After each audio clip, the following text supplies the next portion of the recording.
처음부터 다시 한 번만 가겠습니다.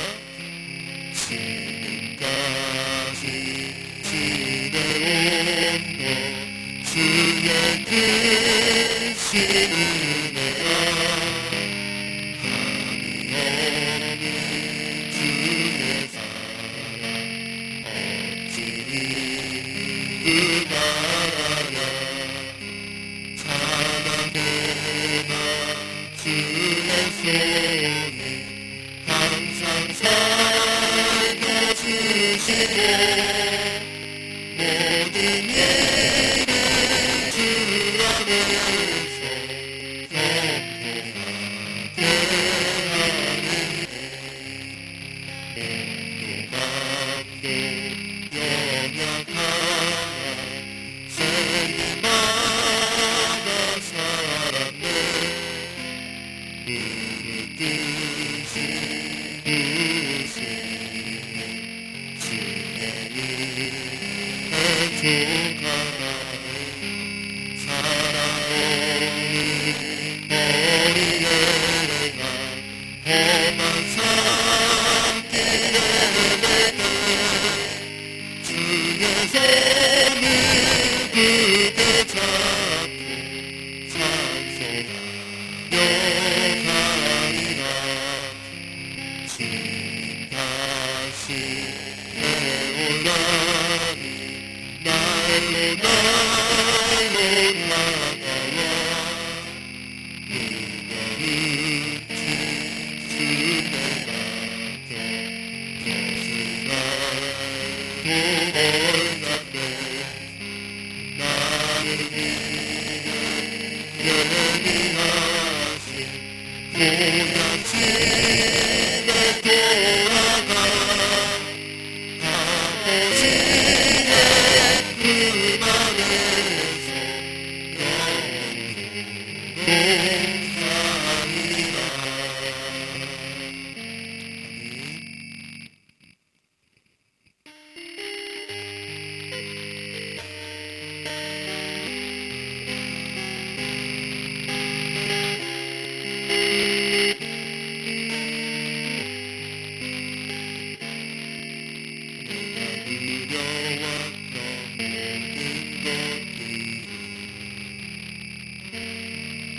내가 지나왔던 모든 시간 내가 걸어왔던 모든 순간이 당연한 건 아니라 은혜였어. 아침에 나 뜨고 저녁에 꽃향기와 하늘의 변하는 태널의 모든 순간이 당연한 건 아니라 은혜였으니 모든 것이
숨으시며 살려두는 그사 당연한 건 아니라 은혜였어. 내가 하나님의 자녀로 살던 오늘 찬양하고 예배하리사.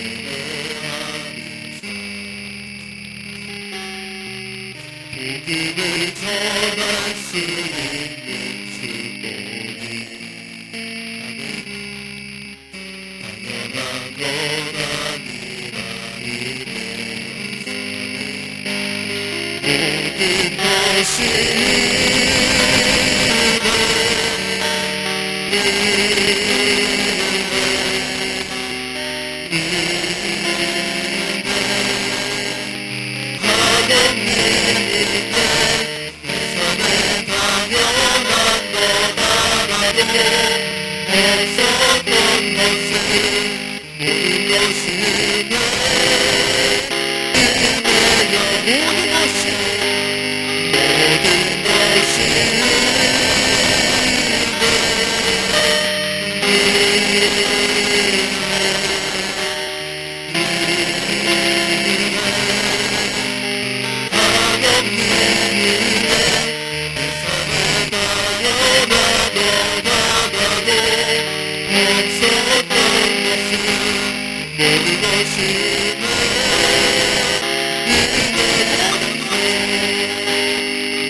하나님의 공의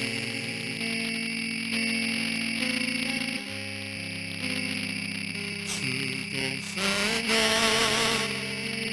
그의 나라 임하시네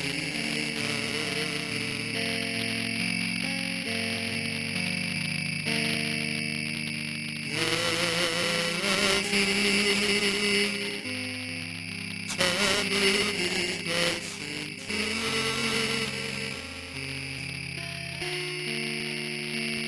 영광 주의 그의 나라 임하시네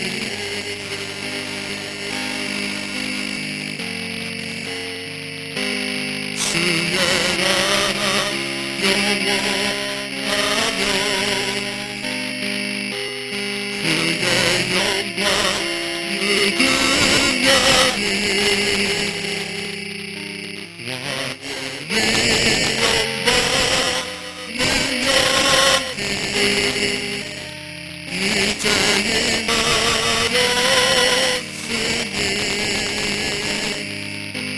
주의 주권과 주의 통치와 주의 나라 힘과 권세 임하네 예수 하나님의 주의 나라 오라며 주의 나라 영원하며 그의 영광 누구냐니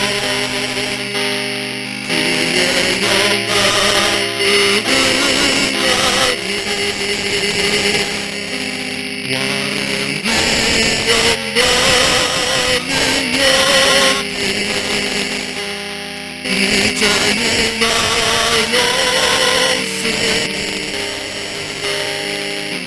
주의 주권과 주의 통치와 주의 나라 힘과 권세 임하네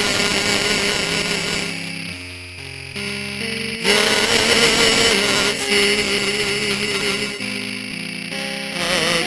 하나님의 만나온 배가있으면 주의 나라 영원하며 주의 나라 영원하며 그의 영광 누구냐니 왕의 영광 능력이 이제 임하였으니 주의 주권과 주의 통치와 주의 나라 힘과 권세 임하네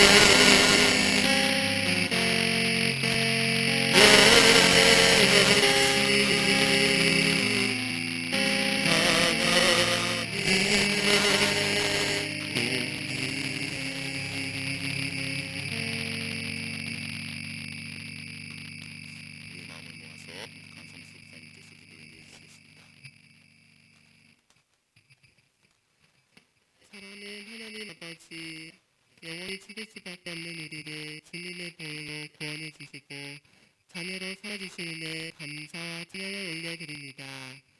지난 주간도 주님 은혜 가운데 무사히 보내게 해주시고 오늘 이렇게 수요 기도회를 저희들을 불러주셔서 주님들의 나와 함께 예배될 수 있게 해주시니 감사드립니다. 우리에게는 너무나도 연약하여 주님 주신 것에 감사하지 못하고 낙심하며 살아갈 때가 많습니다. 이 시간 우리의 죄와 허물을 고백하니 우리를 용서해 주시옵소서.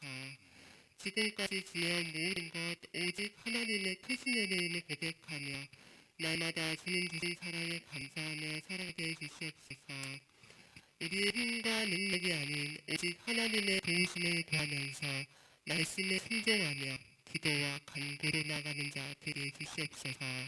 이 시간 사례들을 붙들어 주시옵소서. 가정에서나 일터에서 어려움 닿을 때 피할 길 예리해 주시고 능히 감당할 수 있는 힘 주시옵소서. 모든 것이 합력하여 선을 이루시는 하나님을 날마다 경험하며 기쁘게 살아가게 해주시고 예수님의 십자가 그 사랑을 이웃에게 전하는 자들이 주시길 원합니다.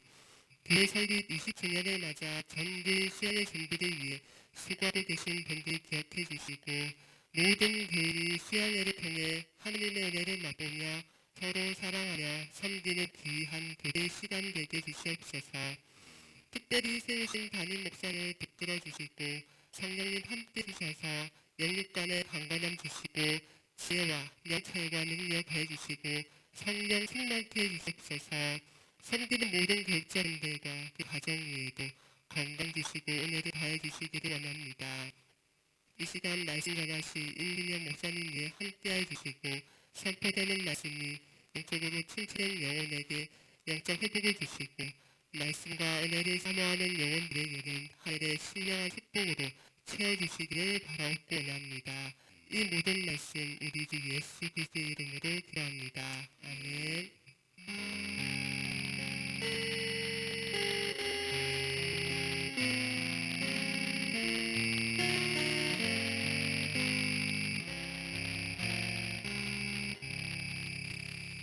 이 시간 우리에게 주시는 하나님 말씀은 사무엘하 15장 1절에서 23절 말씀입니다. 사무엘하 15장 1절에서 23절 말씀, 백성경 486페이지입니다. 한 절씩 교독하시겠습니다. 그 후에 압살롬이 자기를 위하여 병거와 말들을 준비하고 호병 50명을 그 앞에 세우니라.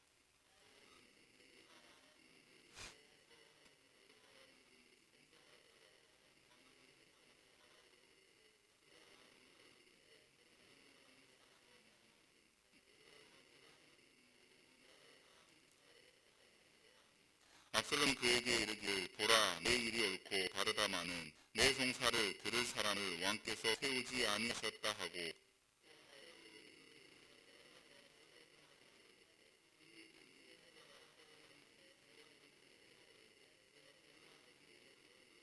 사람이 가까이 와서 그에게 절하려 하면 압살롬이 손을 펴서 그 사람을 붙들고 그에게 입을 맞추니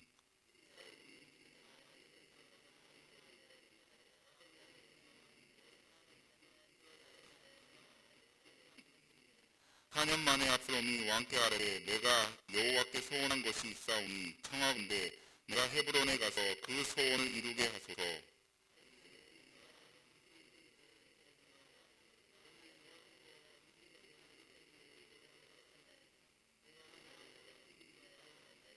왕이 그에게 이르되 평안히 가라 하니 그가 일어나 헤브론으로 가니라.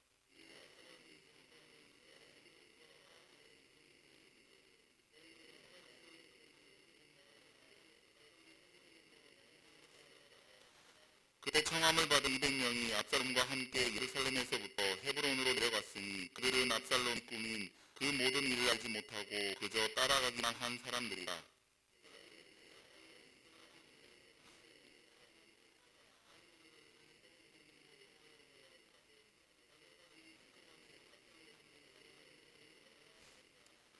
전령이 다윗에게 와서 말하되 이스라엘의 인심이 다 압살롬에게로 돌아갔나이다 한지라.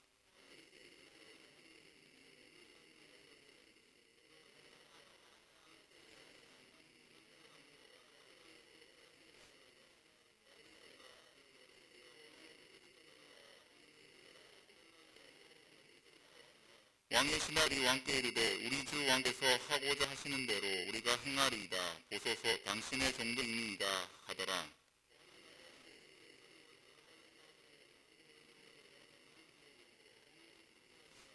왕이 나가매 모든 백성이 다 따라서 백르하세에 이르러 멈추었으니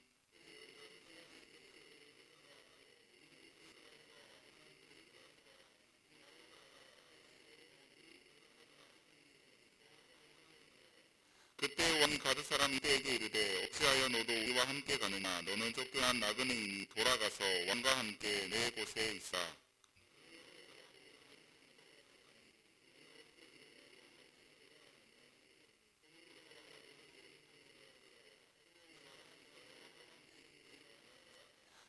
왕께 대답하여 이르되 여호와의 살아계심과 내 주의 왕의 살아계심으로 맹세하오나니 진실로 내 주 왕께서 어느 곳에 계시든지 사나 죽나 종도 그곳에 있겠나이다 하니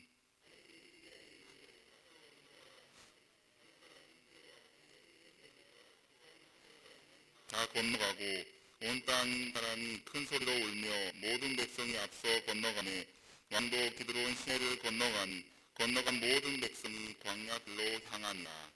아멘. 우리는 예수님의 초림을 통해서 이미 임한 하나님 나라와 아직 주님께서 재림하시지 않는, 도래하지 않는, 그런 완성되지 않는 하나님 나라 그 사이에서 살아가는 그런 하나님 나라의 백성입니다. 그래서 우리는 필연적으로 깨어진 이 세상 속에서 산 날 동안 늘 사탄의 시험과 유혹에 노출되어 있습니다. 수시로 시험을 만들고 또 시험을 만나고 시험에 들기 때문에 신앙생활이 어려운 것입니다. 게다가 우리는 예수 그리스도의 피로 구원받은 그런 하나님 나라 백성이 되었지만 이 죄로 오염되었기 때문에 이 죄의 본성과 연약함에 휩싸입니다. 그래서 예수님은 제자들에게 기도를 가르쳐 주시면서 시험이 없도록 기도하라고 말씀하지 않으셨고 시험에 들지 않도록 기도하라고 말씀하셨습니다. 이것은 신자에게 유혹은 선택과 능력의 문제가 아니라 삶 속에서 필연적으로 직면하게 되는 문제임을 알 수가 있습니다. 신자는 내외적으로 각종 시험과 유혹에 노출되어 있기 때문에 원수로부터 보호가 필요하고 하나님의 도우심이 있어야 승리하며 살 수가 있습니다. 우리는 하나님께 택함 받은 신자이기에 유혹에 넘어가 시험에 들고 악에 빠지게 되더라도 영원한 심판은 받지 않겠지만 이 죄악에 대한 징계는 받게 됩니다. 우리는 사무엘하 11장의 밧세바와 우리아 사건 이후에 다윗이 자신의 죄에 대한 징계를 받는 장면을 계속해서 지금 보고 있습니다. 다윗이 지은 죄의 열매는 자식들끼리의 칼싸움 속에 오롯이 나타나고 다윗의 리더십은 더 이상 주도되지 못합니다. 여러 사건들이 다윗을 지배하고 있습니다. 도활하고 무례한 요압 그리고 자신의 아들 압살롬이 다윗을 통제하기까지 하는데요. 이 모든 것은 사무엘하 12장 10절 12절에서 나단이 다윗에게 예고한 그런 징계의 말씀이 실현된 것입니다. 오늘 보면은 다윗의 셋째 아들 압살롬의 반역 사건을 다루고 있습니다. 사건의 발단은 다윗의 큰아들 암논이 다윗의 딸 다말을 강간한 데서부터 시작되었습니다. 그런데 다윗은 암논에게 정당한 심판을 하지 못합니다. 자신이 암논의 아버지여서가 아니라 자신도 암논과 비슷한 죄를 저질렀기 때문입니다. 이러한 다윗의 무능함이 압살롬을 분노하게 만들었고 결국 압살롬으로 하여금 자신의 형인 암논을 죽이게 만들었습니다. 암논을 죽인 장본인 압살롬. 그런데도 이번에는 다윗은 그 압살롬에게 정당한 판결을 내리지 못합니다. 자신도 우리아를 살인하는 죄를 저질렀기 때문이죠.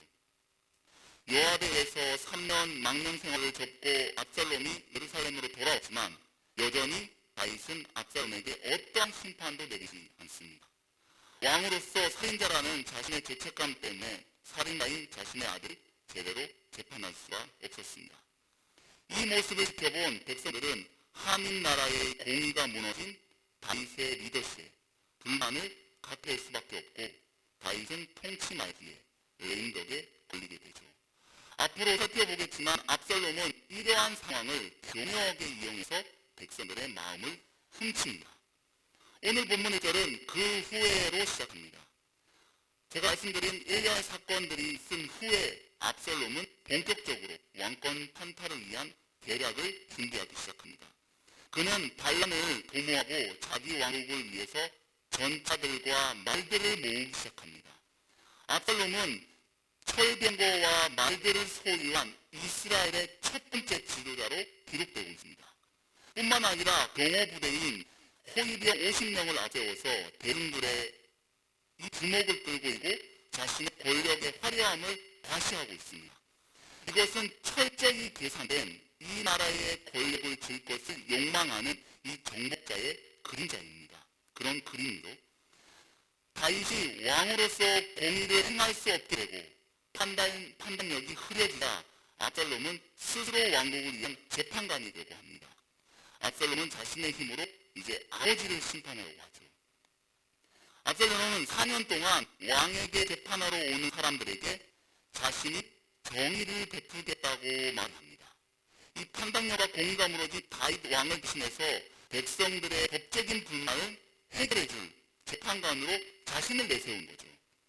2절에 압살롬이 일찍이 일어나 성문 길 곁에 섭니다. 고대의 성문은 재판석이 있는 곳이었습니다. 모든 재판은 성문에서 일어났습니다.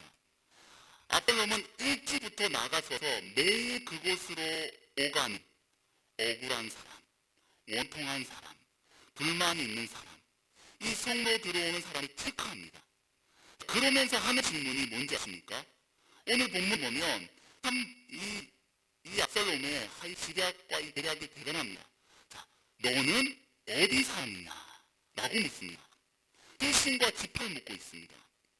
대단한 정치적인 술수인데요. 12지파의 성격과 기호에 맞게 반응하고 대답하려는 압살롬의 행동입니다. 압살롬은 백성들이 가로한 사건의 시비에 대한 조사를 하지 않습니다. 하지 않고 백성들의 불만과 억울함을 각 지파의 상황에 맞게 공감하고 지지하면서 백성들의 환심을 합니다. 왕이 받아야 할 경의의 표시를 백성들이 압살롬한테 하고 있는 이렇게 세우면서 그들에게 대래 큰 경의와 인정의 표시로 입을 맞추는 아주 겸손한 모습까지도 보이고 있습니다. 이러한 압살롬의 행동에 대해 6절은 이스라엘 사람의 마음을 압살롬이 훔쳤다라고 기록하고 있습니다. 자, 여기서 훔친다는 동사를 강조와 반복을 의미한 피해형으로 언급하면서 압살롬이 반역적인 행동을 반복해서 했다는 사실을 본문은 강조하고 있습니다.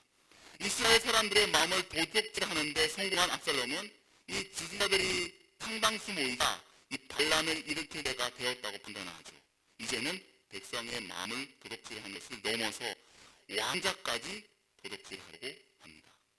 압살롬은 4년 만에 이제 다윗에게 찾아옵니다. 자신이 망명 생활을 했던 그날에서 하나님께 했던 소원을 이루게 해달라고 통원을 하고 있습니다. 자신의 진짜 의도, 왕권을 도둑질하려는 그런 진짜 의도를 숨기고 다윗에게 경건을 가장하고 여호와의 이름을 들먹이고 이용해서 다윗이 왕을 시작한 것, 헤브론을 반란의 거점으로 삼습니다. 압살롬은 이 다윗이 허락을 받고 헤브론에 가서 스스로 왕이 되고 앞으로 일어날 일들에 대해서 은밀히 이스라엘 모든 지파에게 알립니다. 압살롬이 세운 음모 가운데 가장 뛰어난 측면은요, 다윗이 가장 필요로 할 때 뛰어난 행적아들을 예루살렘에서 벗어나게 했다는 점입니다. 12절을 보면 압살롬의 반역 사실을 전혀 모른 채 초대를 받아 예루살렘에서 헤브론으로 내려간 사람이 200명이었습니다. 자, 이 사람들은요, 다윗의 그 왕국에서 유력한 사람이었고 뛰어난 지적과 행정가들이었습니다. 그런데 이 사람들이 지금 압살롬의 지략에 도리어 압살롬의 인질이 됩니다. 이들은 국가적인 비상사태에 다윗을 볼 수 없게 되는 그런 상황에 처하게 되죠. 그래서 다윗은 처음부터 심각하게 불리한 상황에 처하게 되는 겁니다. 심지어 다윗의 뛰어난 참모이자 이 바세바의 조부인 아이도벨이 자발적으로 압살롬의 반역에 가담을 합니다.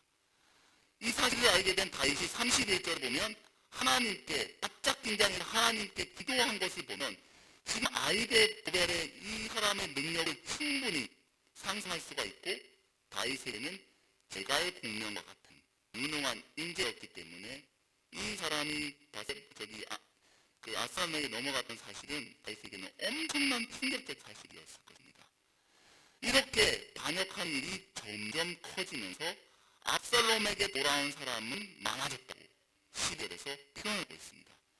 이 말은요, 당시 민심이 다윗에게서 압살롬으로 상당수 옮겨갔다는 것을 강조하는 표현입니다. 성도 여러분, 이렇게 제가 1절에서 12절까지 내용을 쭉 말씀드렸는데요. 이렇게 살펴본 이 압살롬은 사람들의 감정, 그리고 종교, 정치적인 상황까지 기막히게 이용하는 지략가, 정치꾼이었습니다. 이런 압살롬의 정점은요, 10절에서 나타납니다. 우리 10절을 함께 한번 읽어보도록 하겠습니다. 10절을 함께 읽겠습니다. 시작.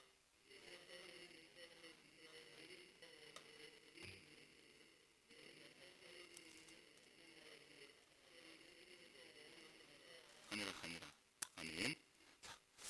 왜 이게 10절이 적절이냐면요, 압살롬이 모든 지파의 정탐을 보내고 은밀하게 자신의 계획을 이야기합니다. 뭐라고 말하는지 잘 보십시오. 나팔 소리를 듣거든 압살롬이 헤브론에서 왕이 되었다고 하라고 말합니다. 이 고대 시대에 특별히 히브리 사람들, 이스라엘 백성들은요, 누가 왕이다라고 말할 때 사람의 이름을 앞에 붙여서 사울이 다윗이 왕이다라는 표현을 한 적이 없습니다. 왜냐하면 이스라엘의 왕은 하나님이시기에 하나님이 왕이시라고 표현할 때만 쓰는 표현이었습니다. 그런데 지금 압살롬은 하나님의 이름을 빙자해서 하나님의 영광을 가로채는 선포를 하고 있습니다. 하나님께 돌려야 할 명예와 영광과 그 호칭을 자신이 탈취합니다. 군사력과 힘을 가지고 백성들의 지지를 받은 압살롬은 넘지 말아야 선을 넘어버리는 것이죠. 이것은 가장 큰 인류의 반역인 것이고 아담의 반역이었습니다. 하나님과 같아지려는 교환에서 비롯된 음모이죠. 압살롬의 반역은 한 사람, 한 국가 차원의 반역이 아니라 인간의 본성 속에 숨어있는 매우 무서운 교만을 보여줍니다. 그래서 압살롬이 하나님이 세우신 왕 다윗을 반역하는 것은 하나님에 대한 반역이자 하나님을 왕자에서 끌어내리려는 교만한 모습인 것이죠. 성도 여러분, 잠언 16장 18장 12절 보면 좀 끄여주시면 좋겠는데요. 사람의 마음의 교만은 패망과 멸망의 선봉이라고 말합니다. 베드로전서 5장 5절에서도 하나님은 교만한 자를 대적한다고 말씀하십니다. 성경 전체를 보면요, 교만이라는 구절이 들어가 있는 구절이 132구절이나 나올 정도로 이 교만은 성경에서 엄중히 다루고 있는 죄입니다. 교회사적으로 봐도 교만은 으뜸나는 죄입니다. 고려신학대학원 신하나 교수님이 쓰신 죽음의 이르는 7가지라는 책에서 이 다른 죄들이 다 제거된 후에도 최후까지 남아서 영향을 미치는 것이 교만이라고 말합니다. 교만은 자신을 최고로 높이고 하나님과 같은 위치에 두려는 죄인 것이죠. 이 교만의 특징은 자기 기만입니다. 사실과 다르게 자신을 탁월하다고 생각하고 하나님과 타인의 말을 듣지 않고 존중하지 않으면서 공동체를 분열시키는 특징이 있습니다. 이 교만이 압살롬의 모습에 오롯이 나타납니다. 자신을 하나님과 같은 위치에 두고 지금 하나님의 권위에 도전하면서 국가와 공동체의 질서를 무너뜨리고 있는 것이죠. 사랑하는 성도 여러분, 죄인인 우리는 매일같이 이 교만의 유혹에 빠지게 됩니다. 그런 마음이 생깁니다. 사탄은 집요하게 우리 마음에 이 교만을 싹트게 합니다. 인류의 타락은 여기서부터 시작되었기 때문인 거죠.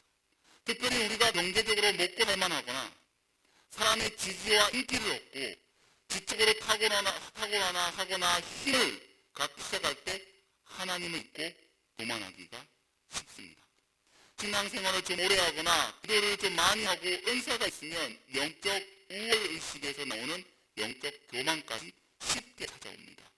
이렇게 교만은 지속적으로 자신의 일상을 잊은 채 자신이 뭔가 대단한 사람이 되는 것처럼 자기 기만에 빠집니다. 자신의 생각과 경험이 비진되어서 사람을 제한하고 자신의 뜻을 관철시키고 하나님의 말씀을 따르지 않게 만들어버리죠. 오늘 압살롬의 모습이 그렇습니다. 이러한 교만에 맞서 우리는 빛이신 하나님 말씀 앞에 자신의 실상을 제대로 인식해야 하는 것입니다. 항상 나는 죄인이며 피조물이고 나에게는 아무런 근거도 또 내세울 이름도 없음을 기억해야 하는 것이죠. 하나님의 은혜 없이는 살 수 없는 존재임을 늘 인식하고 하나님 앞에 엎드려야 하는 것입니다. 교만한 우리의 본성, 내 이름을 높이고 내가 귀신이 되려는 본성은 날마다 부인하고 이 겸손하신 예수 그리스도를 바라보며 시험에 들지 않고 교만한 악에서 빠지지 않도록 도움을 구해야 하는 게 우리의 모습인 거죠. 바라기는 늘 전능하신 창조주 하나님 앞에서 우리의 모습을 제대로 인식하고 겸손하게 하나님을 의지하고 도움을 구하시는 성도님들 되시기를 간절히 소망합니다. 자, 이렇게 1절에서 12절에서 살펴본 바대로 모든 상황이 다윗에게 불리하게 흘러가고 있습니다. 그 사실을 다윗도 직접 전령회를 통해서 듣습니다. 13절 이스라엘 백성이 한마음으로 압살롬을 따르고 있다는 사실을 다윗이 듣습니다.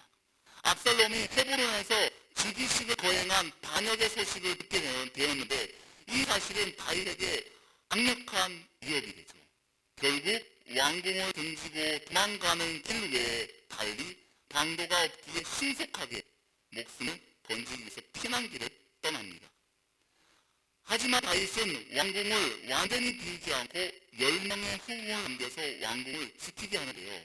본문은 왜 후궁 10명을 남겼는지 설명하지 않고 있습니다.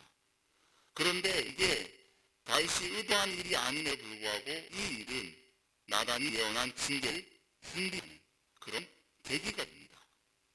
다윗이 압살롬 이 반역 소식을 듣고 예루살렘을 버리고 피난길에 오릅니다.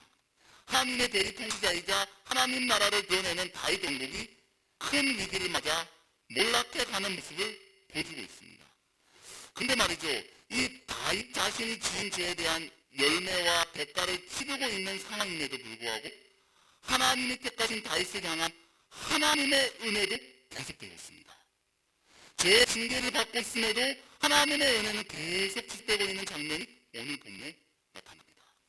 하나님의 은혜를 보여주는 대목은요, 이방인들이 다윗을 따르는 모습 속에서 나타납니다.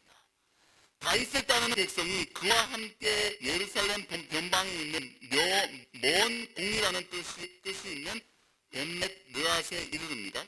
거기서 전열에 가다듬기 위해 잠시 멈추어 섭니다. 다윗이 목숨을 부지하기 위한 이 도망자 신세지만 여전히 충성을 다짐하는 지지자들이 많이 있습니다. 그를 지지하는 사람들 중에는요, 용병들인 그렛 사람, 블렛 사람도 있고요. 이 블레셋의 가드에서 온 600명, 가드 사람 이때가 있습니다. 여기서 많은 이방인 용병들과 특별히 골리앗의 도시인 가드 출신 블레셋 사람이 600명, 그리고 그 이때라는 사람은 사실 가까이 하기 힘든 존재였습니다. 적이었으니까요. 원수지간이었으니까요. 그런 존재임에도 불구하고 이 사람들이 지금 다윗을 따른다는 사실은요, 놀라운 일이 아닐 수가 없습니다. 성도 여러분, 지금 상황에서 다윗을 따른다는 것은 무엇을 의미할까요? 이것은요, 불편한 정도가 아니라 목숨을 걸어야 하는 무모한 길입니다. 그런데 아무것도 모르고 압살롬에게 갔던 사람과는 완전히 다르게요, 지금 다윗을 따르는 이 이방인들, 특별히 블레셋 사람들, 가드 포함한 블레셋 사람들은요, 죽음의 기름을 알고 따르는 목숨을 건 헌신된 무리들이었던 사실입니다. 특별히 본문 19절부터 목숨을 건 헌신된 무리 중에서 다윗의 아들 압살롬과는 대조되는 샛별 같은 인물인 이방인 가드 사람 이때라는 사람에게 집중을 하고 있습니다. 이때는 다윗의 소식을 듣고 600명의 군사들과 가족들을 이끌고 다윗을 찾아갔습니다. 그런데 갑자기 다윗은 이때에게 예루살렘으로 돌아가라고 말합니다. 이제 겨우 이스라엘에서 발붙이고 살게 되었는데 정처 없고 목숨을 건 피난길을 떠나는 자신을 따라 나섰다가 어렵게 얻은 모든 것을 잃게 될 수도 있으니 돌아가서 압살롬을 왕으로 모시고 살라고 진심으로 당부합니다. 아주 현실적이고 이 사람을 배려하는 이야기인 거죠. 다윗은 20절에 여호와의 은혜와 진실하심으로 축복을 합니다. 그러면서 결코 내가 이때를 원망하거나 서운하게 하지 않을 것을 이 장면에서 확실히 밝힙니다. 너가 나를 배반하고 어떤 일을 해도 나는 너를 원망하지 않겠다. 서운하게 생각하지 않겠다라고 이 20절에서 다윗이 밝히고 있는 겁니다. 이 정도 됐으면 이제 이때가 돌아가야 되잖아요. 네, 다시 신변의 욥도 있고 여러 가지 상황상 이 객관적인 상황에 보면 다윗이 따르면 안 되는 상황입니다. 다윗의 말을 듣고 예루살렘 돌아가야 합니다. 그런데 지금 이때는 절대로 다윗을 떠나는 일은 없을 거라고 말하고 있습니다. 자, 21절을 함께 세 번역으로 한번 읽어보도록 하겠습니다. 앞에 화면에 이제 한번 읽어보도록 하겠습니다. 시작.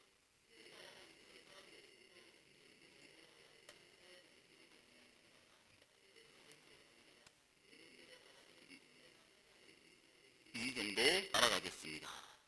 자, 이때는 지금 하나님의 살아계심과 다윗의 살아있음을 두고 절대 떠나지 않겠다고 지금 맹세를 하고 있습니다.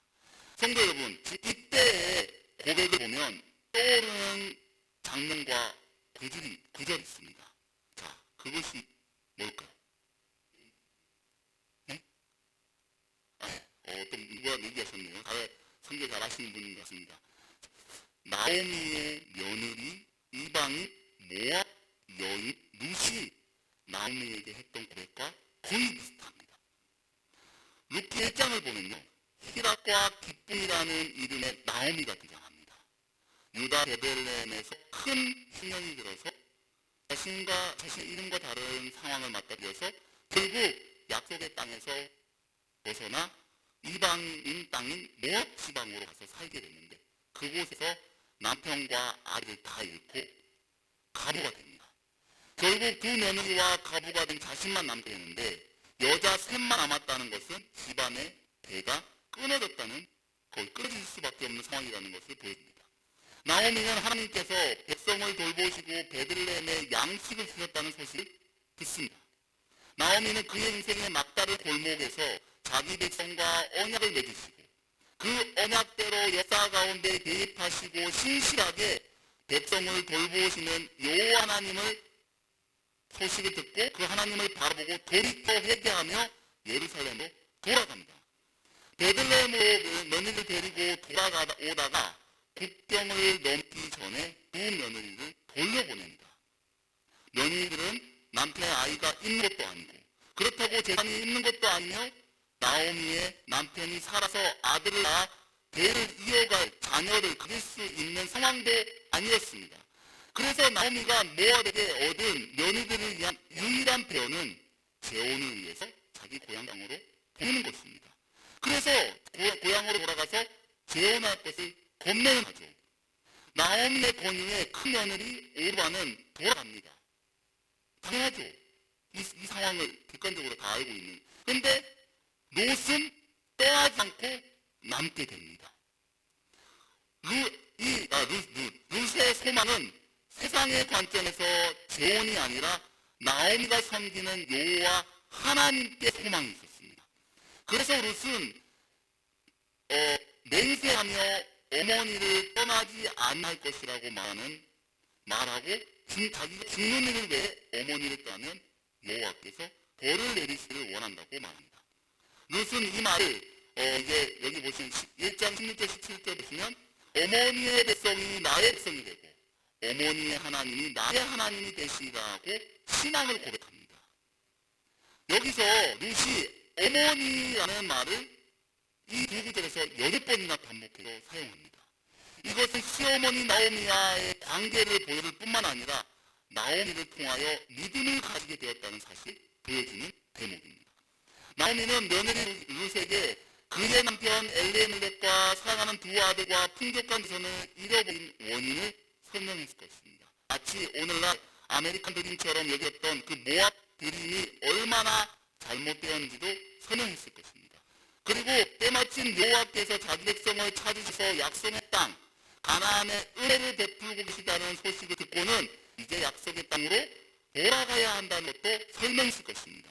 룻은 나오미와 함께한 삶을 통해서 모압의 신 그로스가 자신의 행복을 책임지거나 이 재혼이 사회적 신분을 회복하고 행복하게 하는 것이 아니라 시어머니 나오미가 섬기는 여호와께서 자신의 삶을 책임지신다는 믿음을 가지게 되었던 것이죠. 룻은 자신이 고백한 것처럼 시어머니 나오미의 하나님 여호와께서 여호와께 자신의 삶 전부를 드리고 나오미를 따라 베들레헴으로 향하게 된 것입니다. 이것이 이방인 룻의 신앙 고백이고 믿음이었습니다.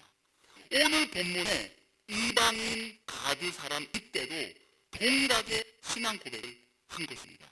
지금은 다윗 왕이 나오미와 같이 미래에 대해 장담할 수 없는 처량한 신세이지만 약속의 신실한 여호와 하나님이 살아계시기에 결코 다윗 왕국은 망하지 않을 것이라는 소망과 믿음을 고백한 것입니다. 그래서 이제는 왕이 어느 곳에 있든지 사나 죽으나 자신도 그곳에 있겠다고 맹세를 한 것입니다. 여기서 우리는 이 다윗의 신앙과 인격을 볼 수가 있습니다. 이제 겨우 이스라엘에서 자리를 잡고 서게 된 이방인이 군대를 이끌고 와서 이런 다짐을 한 것은 다윗의 신앙과 인격을 보여주는 대목이죠. 그동안 큰 죄를 짓고 공의와 판단을 잃은 것처럼 보였지만 다윗은 하나님께 회개하고 돌이켜 하나님을 철저히 의존했고 여전히 선한 영향력을 미쳤음을 보여주는 장면입니다. 하나님께서는 이 이방인 가드의 신앙 고백을 통해 사무엘하 7장에서 내 왕위가 영원히 경고하리라는 약속의 말씀을 다윗에게 상기시켜 주시고 반드시 다윗에게 은혜를 베푸시고 회복시켜 주시리라는 확신을 주십니다. 나오미가 룻의 각오를 알고 더 이상 만류하지 않았던 것처럼 다윗도 이때의 충성을 기쁘게 받아들입니다. 이때는 다윗과 그를 따르는 자들을 호위하는 일을 맡습니다. 포라하던 다윗의 행렬이 품위를 갖추게 되죠. 하지만 다윗의 행렬이 기드론 시내를 건너 광야길을 향할 때 그곳은 울음바다가 되었습니다. 아들에게 쫓기는 기부한 지금 대세 상황. 지금 다윗의 왕국의 몰락을 목도한 온 땅의 사람들이 통곡하고 있는 것이죠. 하지만 하나님께서는 이때의 고백을 통해 상황과 환경을 넘어 하나님 나라의 모형인 다윗 왕국은 결코 무너지지 않음을 알려주십니다.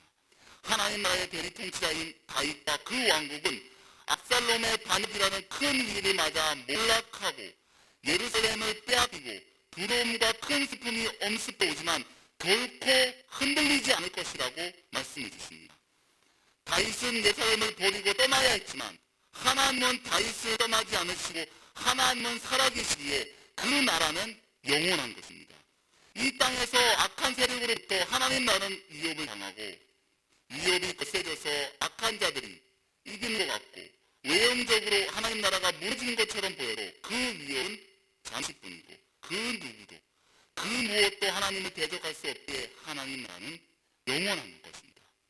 그래서 오늘 본문 23절은 다윗 왕국이 무너진 것 같지만 다윗 왕국을 통해 오셔서 악한 세력에게 승리하시는 영원한 하나님 나라의 왕신 예수 그리스도를 바라보고 소망하게 합니다. 구약은 신약의 모형입니다. 예표의 의미를 가지고 있습니다. 특별히 다윗 왕은 진정한 왕이신 예수 그리스도를 예표합니다. 자, 그런 관점에서 23절을 보시면 모든 백성과 다윗 왕이 기드론 시내를 건넜다라고 말하는 부분이 정말 의미 있게 다가오는 장면입니다. 이 기드론 시내에서 다윗과 그의 일행이 건넜다는 것은요, 장차 예수님께서 그의 일행 제자들과 함께 기드론 시내를 건너는 그림을 미리 보여주는 중요한 모형이 됩니다. 성도 여러분, 기드론 시내는 어둠이라는 의미가 있습니다. 실제로 모든 성의 오물과 더러운 물이 기드론 시내에 흘러서 물이 늘 탁하고 어두웠습니다. 이 기드론 시내는 예루살렘과 감람산 사이에 위치해 있는데 예수님과 제자들은 공생의 말미에 이 기드론 시내를 건넜습니다. 요한복음 18장 1절을 보시면요, 예수께서 이 말씀을 하시고 제자들과 함께 기드론 시내 건너편으로 나가시니 그곳에 동산이 있는데 제자들과 함께 들어갔습니다.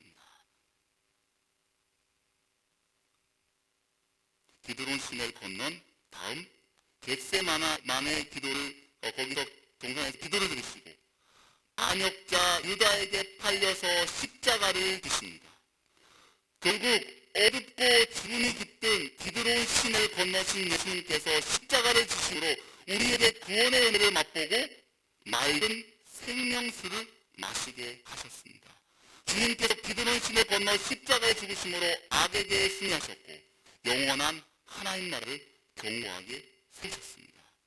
사랑하는 성도 여러분, 비록 다윗과 그 일행들이 예루살렘을 떠나 피난길에 서고 슬피 우는 백성들과 함께 광야길로 들어섰지만 그 길은 이미 승리하신 주님과 함께 걸어가는 영원한 생명의 길이었습니다. 예루살렘 성은 밖에 외적으로 형편없어 보이더라도 온 세상의 왕이신 주님이 함께 하시기에 그 나라는 망하지 않고 흔들리지 않습니다. 하나님 나라의 백성 우리가 걸어가야 할 길은 예수님이 걸어가신 십자가의 고난의 길이 분명합니다. 하지만 그 길은 승리와 생명의 길이며 주님과 교제하는 천국인 것입니다. 우리의 현실과 상황은 눈 떠보면 적들에게 잡혀있는 포로신세 같고 고난과 힘듦의 연속이지만 승리하신 그리스도께서 지금 살아계셔서 온 세상을 통치하고 계시기에 우리는 절망하거나 답답해하지 않고 소망과 평강 가운데 살아갈 수가 있는 것입니다. 결코 쇠하지 않은 하나님 나라. 그 하나님 나라가 이 땅에 이미 임했습니다. 흔들리지 않은 영원한 한 나라가 반드시 돌아올 것입니다. 우리는 결코 흔들리지 않는 그 나라의 백성들입니다. 그 나라는 우리의 본향입니다. 살아계시고 전능하신 주님께서 우리의 왕이시고 아버지가 되십니다. 이것이 죽으나 사나 우리의 유일한 위로와 소망이 되는 진리입니다. 아무리 절망적이고 목숨에 위협이 있어도 이 진리가 우리에게 유일한 위로와 소망이 되는 것입니다. 간절히 바라기는 광야의 길을 걸어가는 나그네 인생 가운데 하나님 나라의 왕이신 주님의 통치와 다스림 안에서 믿음의 눈을 더 이미 승리하신 주님을 바라보고 날마다 주님과 함께 승리하며 이 소망 가운데 이때와 루처럼 살아가시는 복된 성도님들 되시기를 주님의 이름으로 축복합니다. 오늘 이 말씀을 기억하시면서 예수 하나님의 공의 함께 찬양하시면서 기도하시겠습니다.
하나님이 세우신 왕 다윗을 향한 이 압살롬의 반역은 결국 하나님에 대한 반역이자 하나님을 왕자로 그 왕좌에서 끌어내리는 그런 자신이 왕이 되려는 교만에서 비롯된 것이었습니다.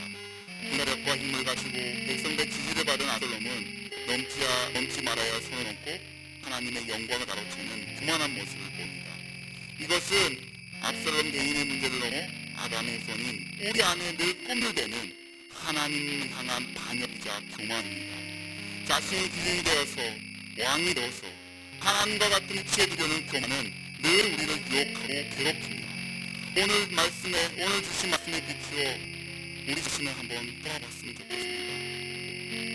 항상 우리는 죄인이고 피조물이며 나에게는 아무런 근거도 내세울 이름도 없음을 기억하고 하나님의 은혜 없이는 살 수 없는 존재임을 늘 인식하고 하나님 앞에 엎드리는 그런 겸손한 신절이 될 수 있게 해달라고 함께 기도했으면 좋겠습니다. 주님, 교만한 우리가 엎드려 회개하오니 불쌍히 계시고 교만한 우리 마음을, 양보한 우리 마음을 내가 주인이 되고 내가 기준이 되고 내 왕이 되려는 우리 교만한 마음을 겸손히 하여 주시옵소서. 우리 함께 기도함을 외치시면서 간절한 마음으로 함께 기도해 나가겠습니다.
하나님 앞에 하나님 그런 사람이 없으시고 날마다 하나님 말씀에 기도하며 또 말씀에 들어보기를 원합니다. 약속을 감사하기 원합니다. 하나님 말씀 없어서 하시는 거 원합니다.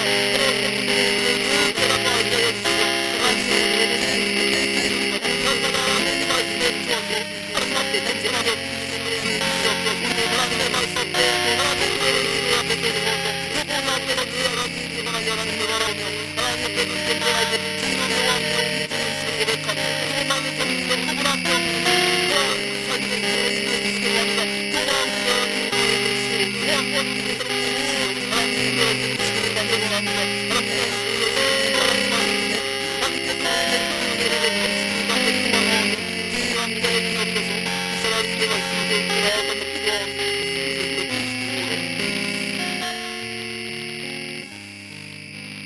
여러분, 우리는 결코 흔들리지 않는 하나님 나라의 백성입니다.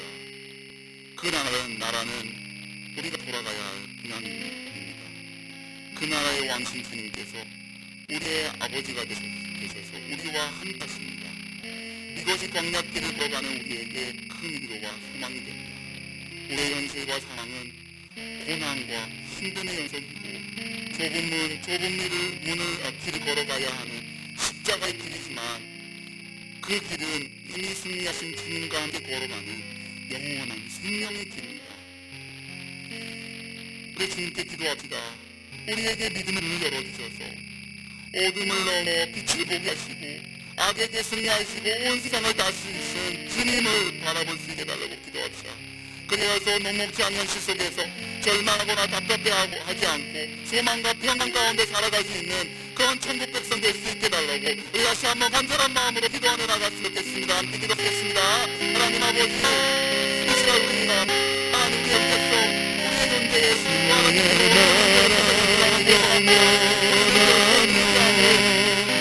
하나님 나라의 백성이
우리 가정과 교회 공동체를 위해서 함께 기도합시다.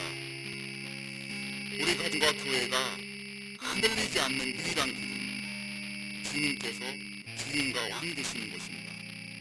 우리 가정과 교회가 그 누구, 그 어떤 사람도 주인이 된 것이 아니라 오직 하나님만이 주인 되셔서 주님의 뜻대로 우리 가정과 교회를 통치하시고 다스려달라고 기도합시다.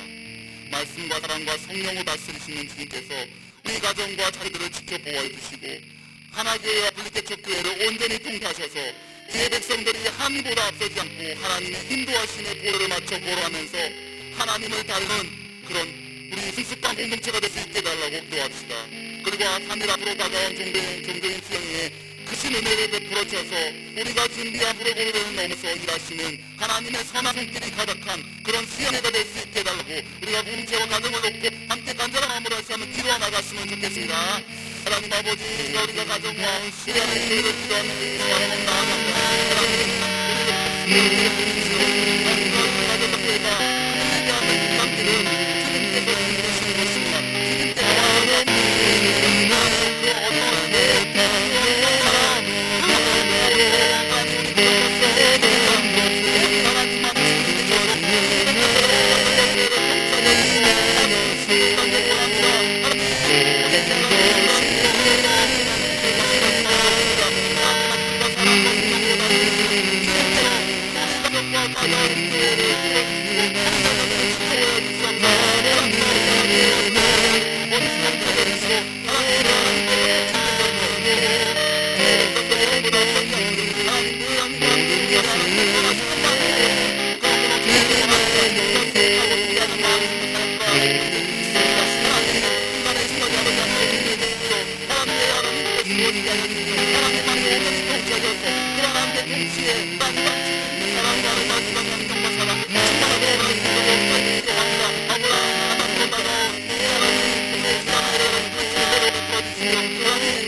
하나님한테 구하라고는 졌고 주님 나를 주시고 주시옵소서. 하나님의 뜻 안에 사는 것이 그냥 하나님 행복한 주님 하나님에게 이러한 기도를 구할 선진다는 사실을 우리 다 이끌어가는 주님의 은혜를 우리 교회에 주시기를 간절히 원합니다.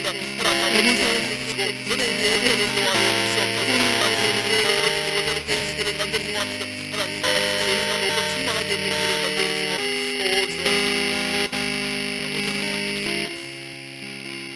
마지막으로 교회의 심신이 연약한 자들과 신앙이 연약한 자들을 위해서 함께 기도해 주시면 좋겠습니다. 또한 다시 제 징계를 받는 상황에서도 하나님의 은혜가 지속되었던 것처럼 연약한 죄인인 우리에게도 때를 따라 공급해주시는 시실하신 주님의 은혜가 풍성히 부어주시기를 소망하며 그 개인 기도 제목을 갖고 마지막으로 함께 기도했으면 좋겠습니다. 함께 기도하시겠습니다. 하나님 아버지, 우리 교회에 참 몸이 연약한 자들이 있습니다. 하나님 코로나로 힘든 가운데 있는 자들이 찾아가셔서 위로해 주시고 방문해 주시고 하나님 예루살렘을 방문하셔서